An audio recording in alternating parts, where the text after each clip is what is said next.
Saya kongsikan 3 tips untuk elak daripada kena scam dengan emas.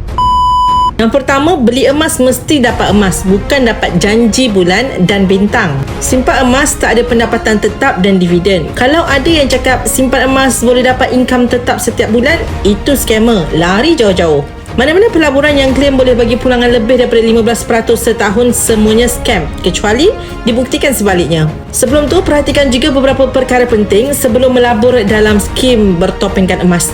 Yang pertama, kita kena selidik dulu rakan kongsi syarikat tersebut. Nombor 2, dengar nasihat pakar. Mereka tak banyak cakap, tapi bila mereka buka mulut, itu adalah nasihat yang penting. Nombor 3, scammer takkan pernah tulis buku. Orang sekarang makin cerdik, makin pandai, tetapi mereka ada FOMO, fear of missing out, takut dalam ketinggalan dan tak ikut trend.